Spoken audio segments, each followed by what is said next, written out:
सरहुल पर्व प्रकृति पर्व है। यह मुख्य रूप से झारखंड, उड़ीसा, बंगाल और भारत का मध्य भाग में काफ़ी श्रद्धापूर्वक मनाया जाता है। आदिवासियों का यह महत्वपूर्ण त्यौहार मनाया जाता है। इसमें सखुआ का वृक्ष की पूजा की जाती है और फूल को प्रत्येक घर में लगाया जाता है।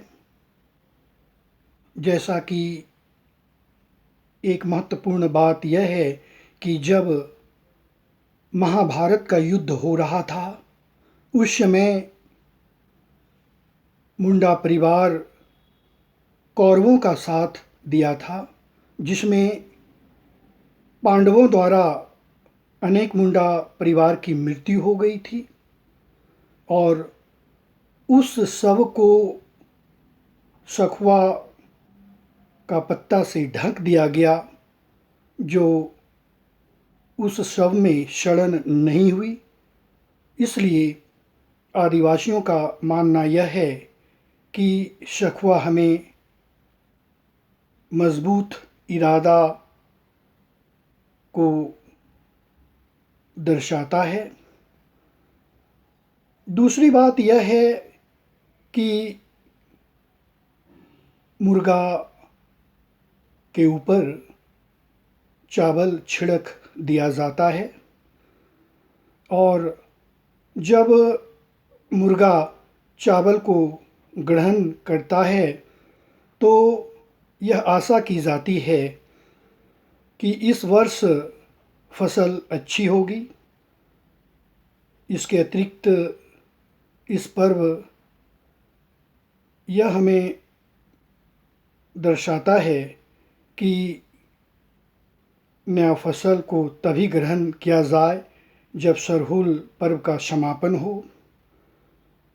इसके अतिरिक्त ऐसा भी कहा जाता है कि जब पाहन पूजा करते हैं तो पहला दिन 3 घड़ा साफ पानी रखा जाता है। दूसरा दिन देखा जाता है कि पानी किस अनुपात में है।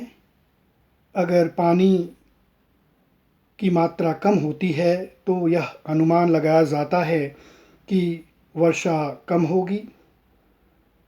और एक महत्वपूर्ण बात यह है कि केकड़े को प्रत्येक घर में टांग दिया जाता है और जब धान बोने का समय होता है तो उसके चूर्ण को धान के साथ मिलाकर बोया जाता है और यह आशा की जाती है कि जिस तरह से केकड़ा असंख्य बच्चे को जन्म देते हैं, उसी प्रकार फसल हो।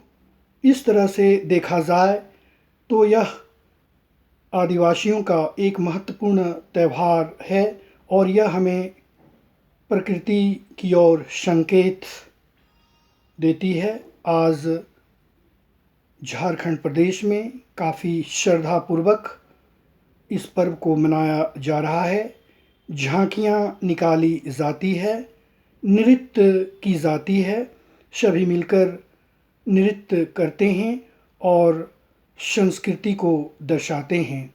इस तरह से कहा जा सकता है कि यह पर्व एक महत्वपूर्ण पर्व के रूप में जाना जाता है, जो चैत्र मास के शुक्ल पक्ष की तृतीया तिथि को मनाया जाता है। हालांकि देखा जाए तो आज से इस पर्व की शुरुआत हो गई, जो 1 सप्ताह तक चलेगी। बहुत बहुत धन्यवाद।